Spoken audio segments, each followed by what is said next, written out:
quiet stretch of road becomes the scene of a deadly ambush. A vibrant yellow Mustang, a symbol of success and ambition, is riddled with bullets. Inside, a couple lies dead. The driver, a rising star in the forex trading industry in South Africa. Moments later, the killer, a taxi boss, turns the weapon on himself. What unfolds is not just a crime of passion, but a disturbing tale of obsession, power, and the unwillingness to let go. This is the story of VMJ and what happened in those final fatal seconds.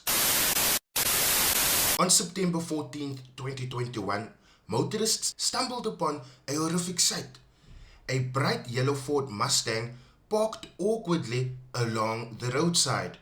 Inside were the bodies of a man and a woman. Nearby, a Toyota Hilux was found with another lifeless body next to it, the killer. The murder-suicide sent shockwaves across the nation, not only because of the brutalities of the killings, but because of the people involved. This wasn't just a tragic love triangle. It was a high-profile killing that intertwined jealousy, ego, and deep personal failure. So, who was the man behind the wheel of the Yellow Mustang? The man behind the wheel of the Yellow Mustang was more than just a boyfriend. He was a well-known figure in the South African forex trading community. Young, ambitious, and self-made, he had built a solid reputation as a successful forex trader and a successful mentor. His name was familiar in trading circles, and he had a large following and a large group of clients whom he mentored online and offline to help them get the hang of trading. Through discipline, skill, and savvy online marketing, he had grown a profitable brand, showcasing his luxurious lifestyle, his multiple sports cars, and his financial independence. For many of his followers, he was a symbol of what was possible with hustle and market intelligence. But beneath the image of glossy success, a bitter tension had been brewing. His girlfriend, young, beautiful, and deeply admired on social media, was formerly in a relationship with a very well-known taxi driver in that area. That man had not taken the breakup lightly. According to friends and local sources, the taxi owner remained fixated on the woman despite her having moved on. He reportedly struggled with the public nature of her new relationship, and especially so seeing that the boyfriend has a rising profile. That yellow Mustang, a visual magnet wherever it went, didn't actually help. It wasn't just a car, it was a symbol, a billboard of success. In a country where respect and dominance in certain male circles is measured by wealth and power, this was a direct provocation to the ego of someone that's busy losing control. This man went from possession to obsession. The relationship between the taxi owner and this lady had reportedly ended weeks prior to her and VMJ dating. But he just couldn't let go.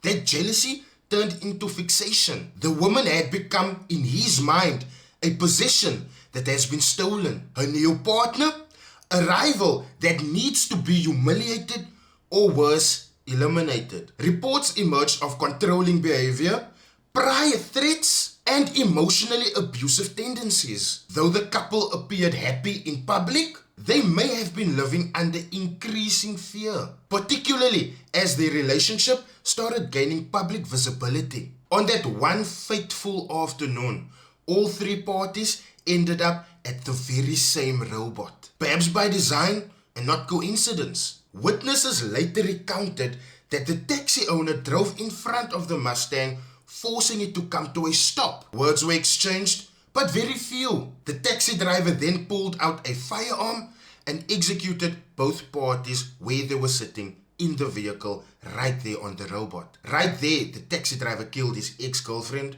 and VMJ. The killings deeply rattled the community. The Mustang driver, VMJ, was not only admired, but respected for his attempts in which he tried to uplift others around him. Through his forex mentorship programs, he has helped a lot of people learn how to trade and build financial freedom for themselves. He wasn't just showing off his lifestyle, he was building a roadmap for others. His passing was mourned by thousands online, many of whom have never met him in person. They have just been motivated and inspired by him as a forex trader and his entrepreneurial spirit.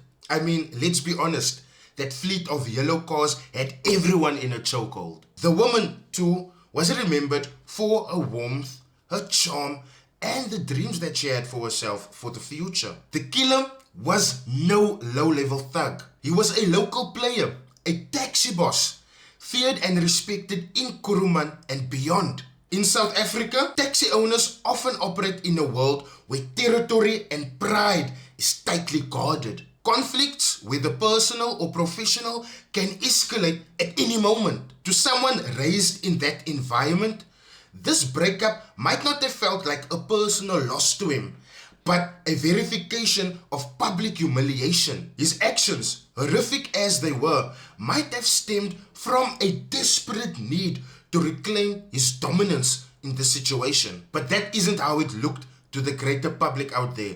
It simply looked like toxic masculinity and control. And if you are being honest, this case is a stark example of toxic masculinity, especially seeing that the taxi owner's worth was tied to power, control, and possession. When that illusion breaks, some men respond not with reflection, but with violence. Instead of seeking closure, healing, or moving on, he sought finality through annihilation. It wasn't about love, it was about ownership. Psychologists point to a pattern often seen in cases like this. This is called a narcissistic injury. When a person who views themselves as dominant suddenly becomes discarded, they experience a profound collapse in self-worth. The result is often rage, revenge, and self-destruction.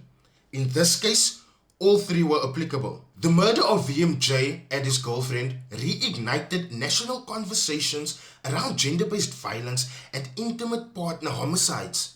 South Africa has one of the highest rates of femicide in the world, and this case highlighted how deep the crisis runs, cutting across industries, social classes, and age groups. Women are not safe until society learns to take threats seriously, especially when they come from powerful men who feel entitled to control. Eye-catching and bold, the symbolism of that Mustang was more than just a car. It symbolized the victim's success, his independence. For the killer, it represented everything he had lost or believed was taken from him. In the end, that car became a coffin parked on the side of a dusty South African road, surrounded by sirens and sorrow. The young trader's legacy lives on through the people he mentored and the lives he inspired. He was more than just a flashy Instagram profile. He was a teacher, a builder, and a dreamer. His girlfriend, equally full of potential, will be remembered as more than a victim, as someone who dared to love again and whose life should not be reduced to the manner of her death. Until we address the deeper cultural forces at play, the way society views masculinity, control, failure, we will continue to see headlines like this. The Mustang murders were not random, they were preventable. They were rooted in attitudes that still go unchecked. This is not just a story of 3 people. It's a reflection of a much larger crisis. What lessons do you think should society learn from this tragic story? Comment below. And if the story moved you or you enjoyed the video, please consider tapping the like button and sharing it with your friends. And subscribe for more deep dive stories that uncover the truth behind the headlines. Thank you so much for watching. I'll see you guys in my next video.